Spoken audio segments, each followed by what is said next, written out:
Por la señal de Santa Cruz, de nuestros enemigos, líbranos, Señor, Dios nuestro, en nombre del Padre, y del Hijo y del Espíritu Santo. Amén. Señor mío y Dios mío, creo firmemente que estás aquí, que me ves, que me oyes. Te adoro con profunda reverencia. Te pido perdón de mis pecados y gracia para hacer con fruto este rato de oración. Madre mía Inmaculada, San José mi Padre y Señor, ángel de mi guarda, interceda por mí.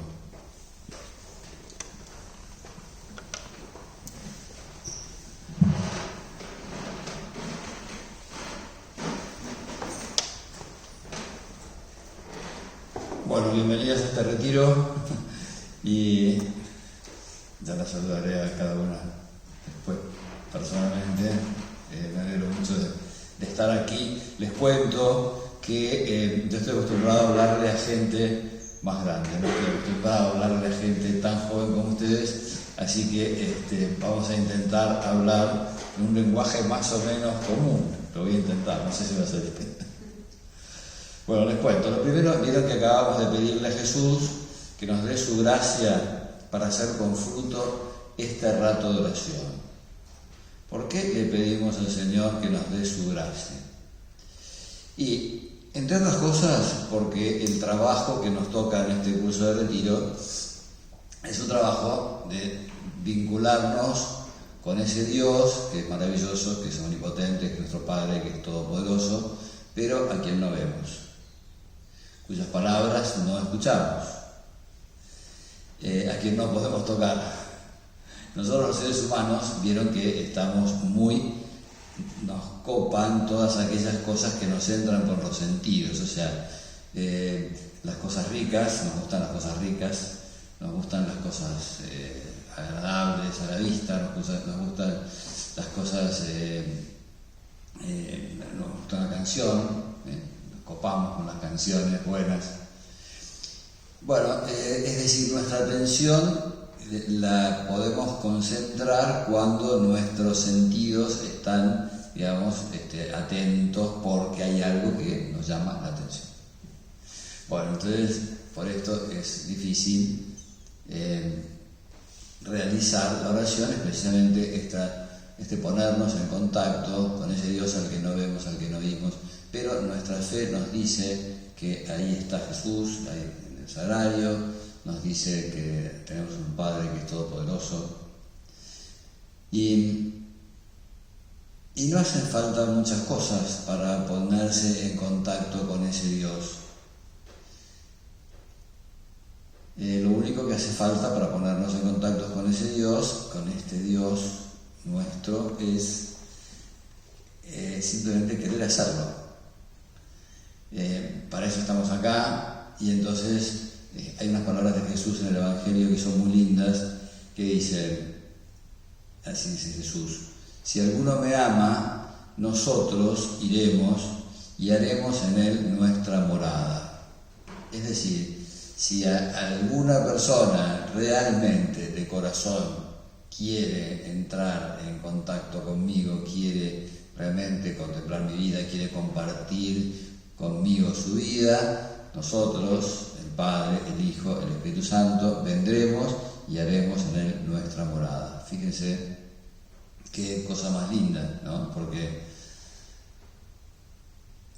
nos convertimos en templo de la Santísima Trinidad. Dios se viene a meter en nuestro interior con esa única condición. La única condición es que nosotros queramos. No hace falta que a veces uno dice, bueno, qué buena oración que tuve hoy porque sentía una cosa interior, ¿no? A veces está bueno, ¿no? Cuando nosotros estamos con las personas a las que queremos, vieron que nos van saliendo cosas, nos van saliendo temas de conversación, además estamos a gusto. Cuando uno está con los amigos, la verdad es que le encantaría estar todo el tiempo, ¿no?, con los amigos. Había alguien que decía, yo tenía 3 amigos, uno me regalaba plata, era un buen amigo, dice. Cuando un amigo te regala plata, está re bueno. Dice, tenía otro amigo que una vez me dijo, si alguien quisiera atacarte o hacerte daño, yo saldría a defenderte. Y no mentía, dice. Y había un tercer amigo que cuando yo lo veía me alegraba, y cuando él me veía se alegraba. Y estábamos contentos todo el tiempo que estábamos juntos. Era mi mejor amigo, dice. Bueno, en estos días, este largo rato de oración, porque estos días de retiro son un largo rato de oración, el gran negocio de estos días es hacernos amigos del Padre, del Hijo y del Espíritu Santo. Si alguien me ama, nosotros iremos y haremos en él nuestra morada.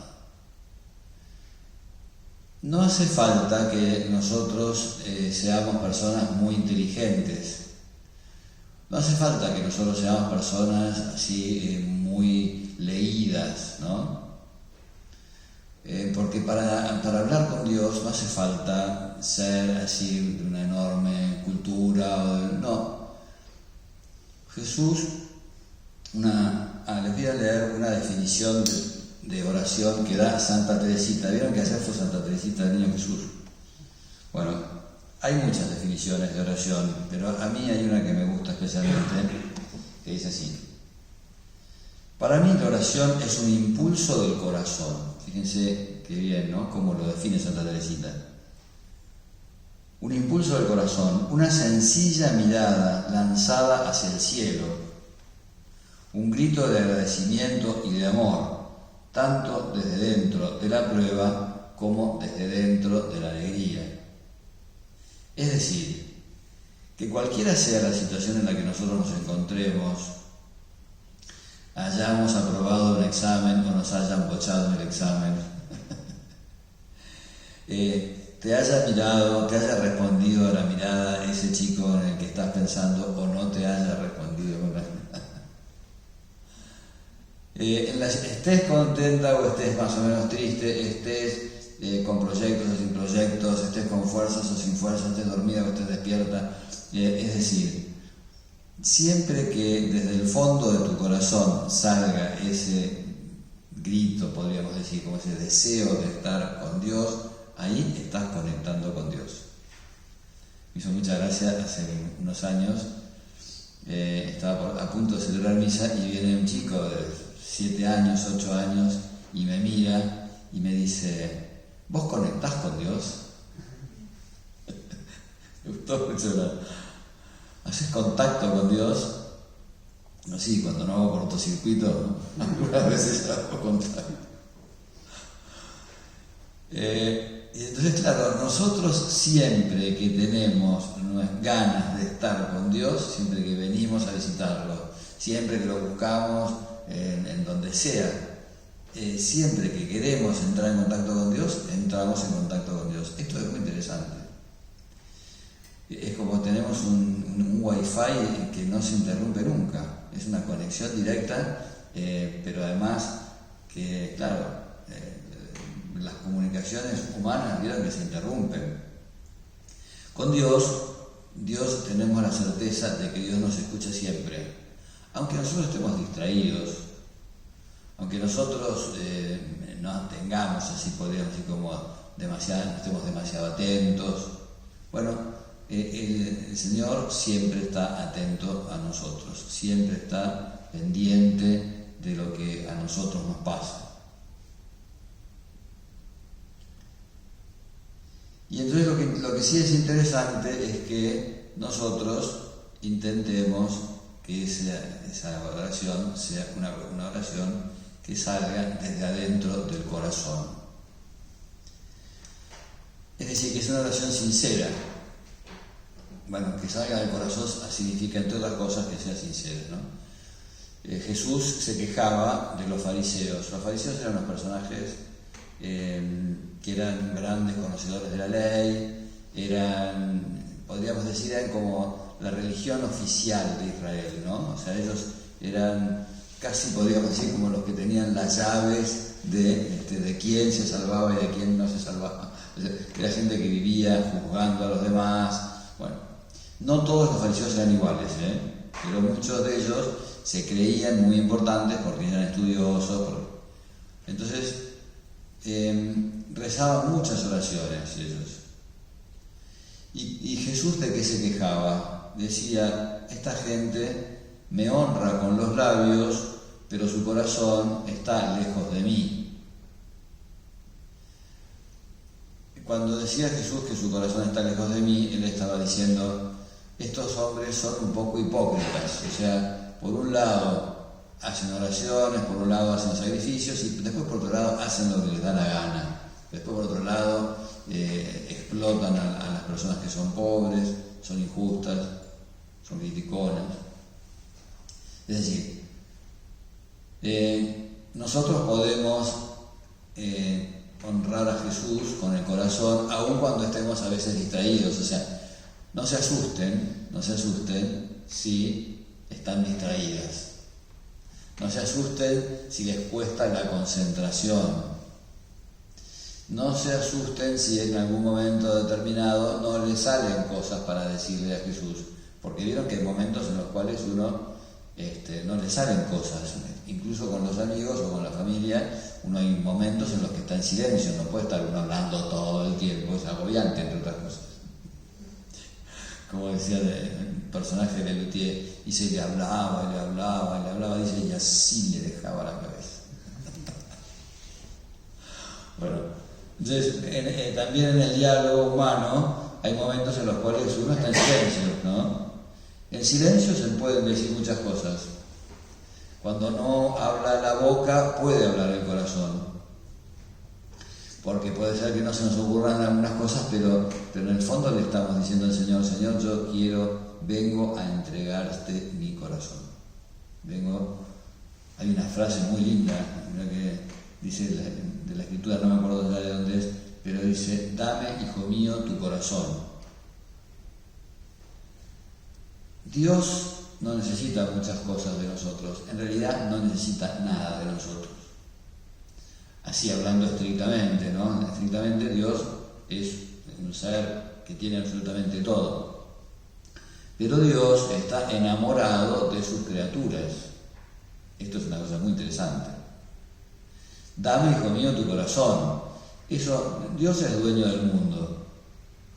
Hay una frase que a mí me divierte mucho, es un salmo, ¿no? Dice, ¿acaso si yo tuviera hambre te pediría que me dieras de comer?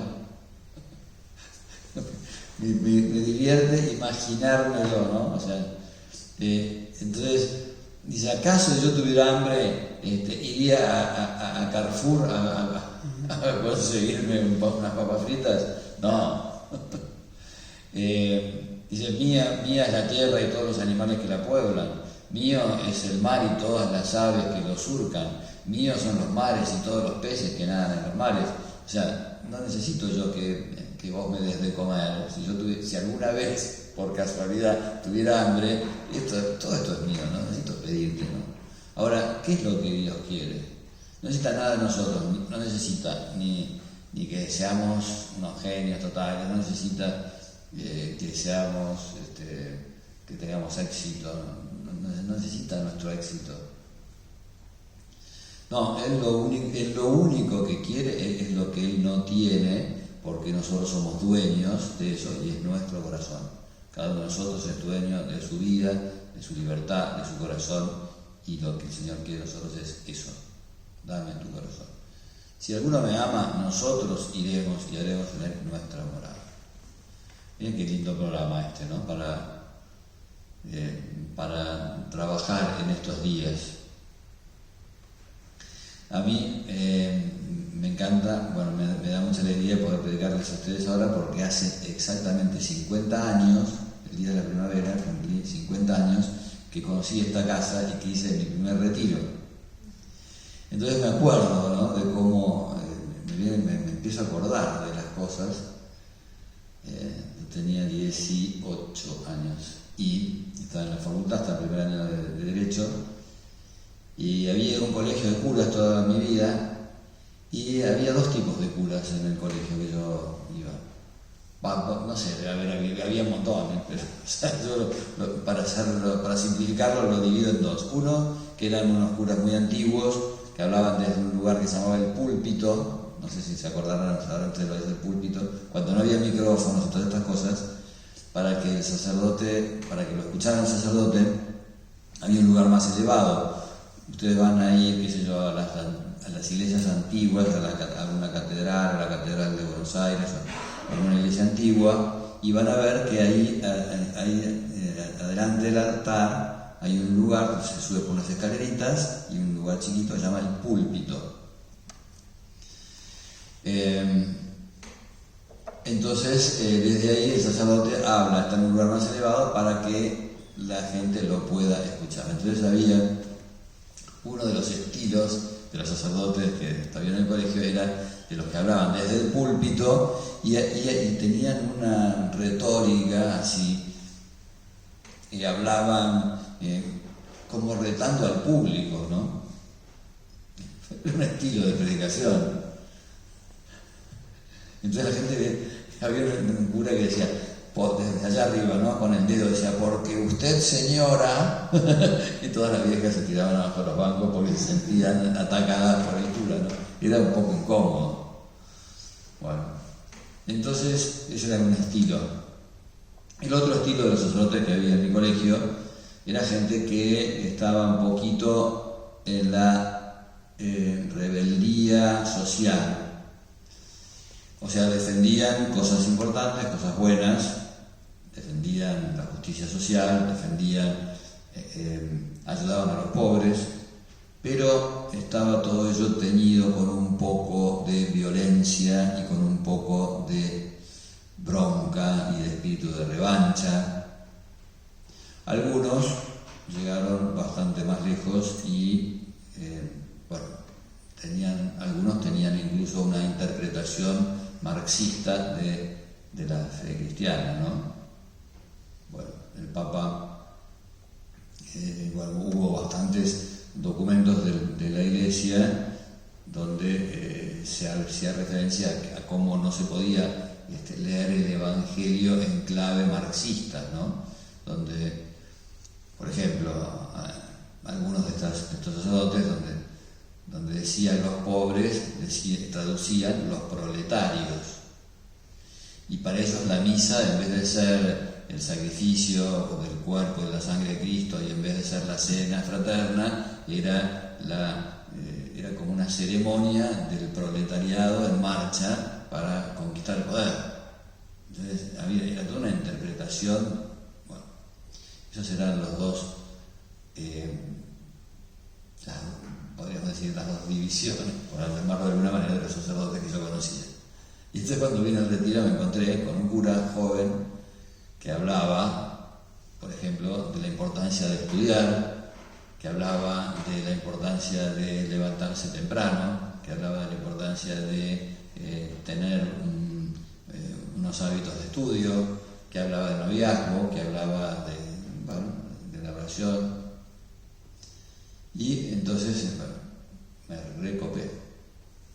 Además mi madre, me hacía acordar a mi madre, porque mi madre siempre decía que había que levantarse de la cama como si la cama se estuviera quemando. O sea, imagínense ustedes, ¿no? Bueno, suena el despertador, primero, ¿qué es lo que hace uno cuando suena el despertador? Dice, no, no puede ser. Bueno, y entonces, y segunda reacción, dice, no, yo me quedo un rato más, y se agarra la almohada, se mete bajo la sábana, mete la cabeza allá adentro y dice, un ratito más. Bueno, entonces la mamá siempre nos decía que cuando sonaba el despertador, cuando teníamos que levantarnos al toque, enseguida, como si la cama se estuviera incendiando. Bueno, y entonces nos hablaba este sacerdote de una cosa que decía el fundador de la Opus Dei, que se llamaba el minuto heroico, que era eso, levantarse en cuanto sonaba el despertador, en cuanto venían a despertar. Bueno, y entonces me sonaba mucho eso porque mi mamá me hablaba siempre de eso. Entonces me sonaba como muy familiar. Entonces me gustaban mucho las meditaciones y entonces me iba al lado de la pileta, agarraba un cuaderno y entonces iba intentando acordarme de las cosas que había dicho este sacerdote en la meditación. y después me quedaba así como masticando, ¿no? Bueno, entonces, y volviendo a leer aquellas cosas. Bueno, la oración es un trabajo también, porque no cabe duda, ¿no es cierto?, que mantener la atención, intentar no distraerse. Les recomiendo, por ejemplo, acá van a tener tiempo en este retiro, y durante el tiempo que tengan libre, por ahí no van a saber qué hacer. Y entonces, bueno, lo primero que no se le ocurre es salir a conversar con alguien, agarrar el celular, este tipo de cosas, ¿no? Entonces, está bueno que uno intente concentrarse. No hay que intentar, digamos, hacer una cosa así torturante, ¿no? No es necesario que cuando vengan acá se pongan así. No hace falta que pongan cada estampita. Todas estas cosas no son necesarias. No hace falta. Porque tenemos que orar desde adentro, del corazón, ¿no? Sin hacer teatro. Pero está bueno que vengan un rato al oratorio, que se queden ahí, porque hay algunas cosas que empiezan después de algunos minutos. Es como el estudio, ¿vieron? A nadie le gusta sentarse, lo que más cuesta es sentarse enfrente del libro. Lo que más cuesta es venir, entrar al oratorio y instalarse, ¿no? Eso es lo que más cuesta. Ahora, en cuanto uno ya entró, se sentó y se puso en contacto con Jesús, ahí la cosa, hay que darle un tiempito, ¿no? Para calentar motores y bueno, entonces hay que tener un poco de paciencia para que ese diálogo vaya como fluyendo y como para que vaya saliendo. Muchas veces ayuda leer algún libro, sobre todo si el libro a uno le interesa. Me acuerdo que ese verano siguiente a ese retiro que yo hice, había estado en Miramar, en la casa de una familia amiga, y buscando las cosas en el garage, y me encontré con un libro que se llamaba Simón Pedro. Y entonces le digo a la dueña de casa, yo me estaba volviendo a Buenos Aires, y le digo a la dueña de casa, ¿me prestás este libro para leer en el tren? En aquella época el tren funcionaba, era un relojito. Eran 5 horas de tren, buenísimo. Y entonces la señora, que sabía que estaba, digamos, intentando acercarme a Dios, me dice, sí, por supuesto, llévatelo, te lo presto. Y entonces me encantó porque eran todas distintos capítulos, cada uno sobre una parte de la vida de San Pedro, ¿no? Cuando se encuentra con Jesús, cuando lo conoce a Jesús, cuando Jesús le dice, tú eres Pedro, cuando Pedro le dice, tú eres el Mesías, el Hijo de Dios, cuando Pedro lo reta porque Jesús le dice que tiene que padecer y morir, cuando Pedro le dice, si eres tú, mándame a ti sobre las aguas, cuando Pedro lo niega, cuando Jesús le pregunta, Simón, hijo de cuál me amas. Bueno, lindísimo el libro, entonces me lo devoré. Porque muchas veces uno no sabe eso, cómo hablar con Jesús, no sabe qué decirle, no sabe, nos pasa, no hay que asustarse. Hay dos anécdotas muy lindas. Una es, la más vieja, es del cura de Ars, era un sacerdote francés, que era un hombre que no tenía eso, le había costado bastante aprender la teología. Estuvieron a punto de no ordenarlo sacerdote porque no aprobaba los exámenes. Después se dieron cuenta que era un tipo espectacular, ¿no? Y aunque no fuera así muy inteligente, de todos modos, igual se dieron cuenta que estaba muy bueno que fuera sacerdote. Bueno, entonces él, estando en su parroquia, veía que había un señor que se pasaba largos ratos de oración delante del sagrario. Y entonces un día le agarró la curiosidad y le dice, ¿usted qué le dice a Jesús cuando viene acá a rezar?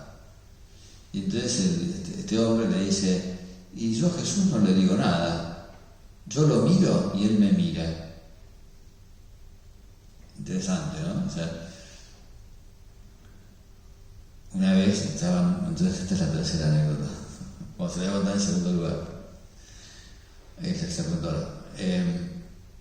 Había un tipo que estaba yendo muy mal económicamente, llevaba bastante tiempo sin trabajo, y entonces, bueno, venía a verme y, bueno, rezábamos, yo rezaba por su intención, y me pedía que rezar. Y entonces un día me contó, fui a ver a un cura a la parroquia y entonces le conté mi problema y me dice, mira, vos andate a la iglesia todos los días un rato y ponete delante del sagrario. Y si no se te ocurre nada para decirle a Jesús, no importa, porque cuando vos te pones delante del sagrario es como cuando vos te pones a tomar sol.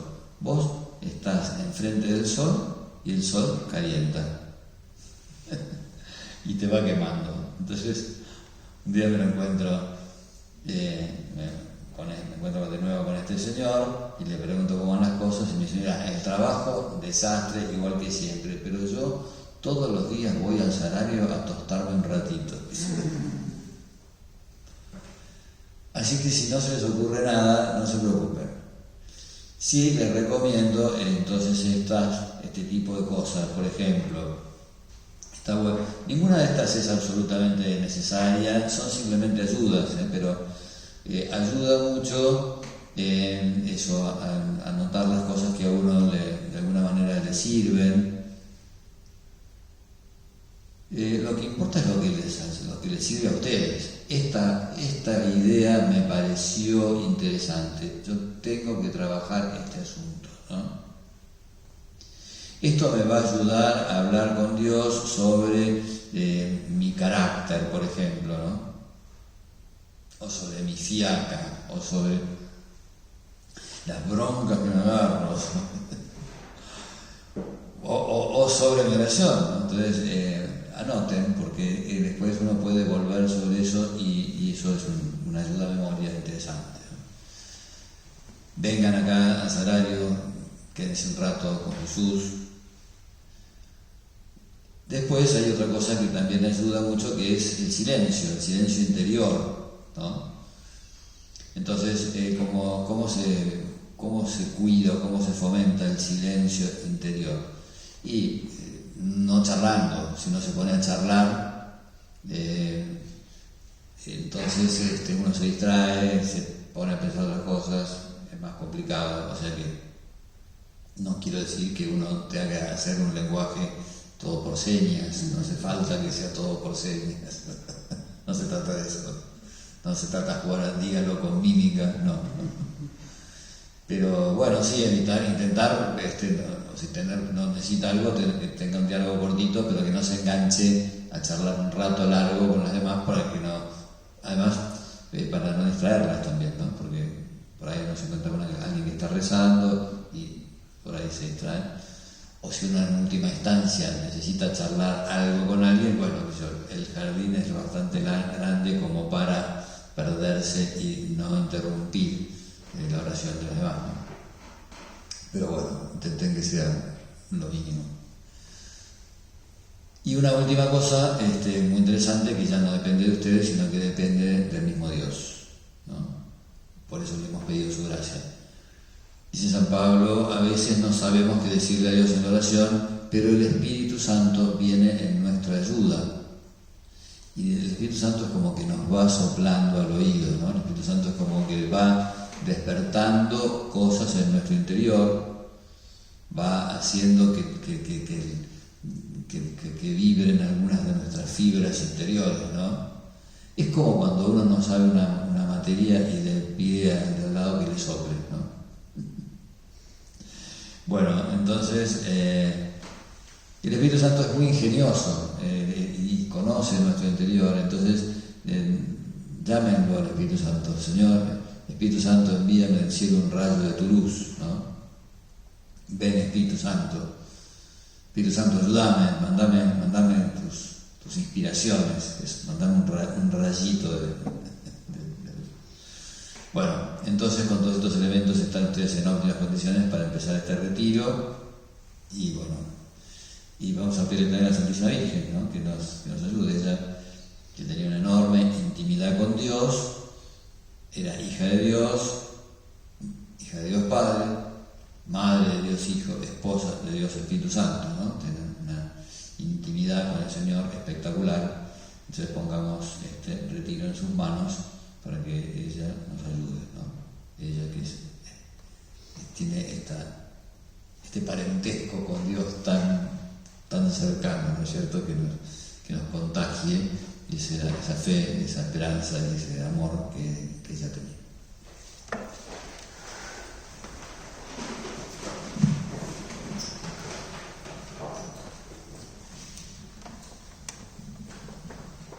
Te doy gracias, Dios mío, por los buenos propósitos, afectos e inspiraciones que me has comunicado en esta meditación.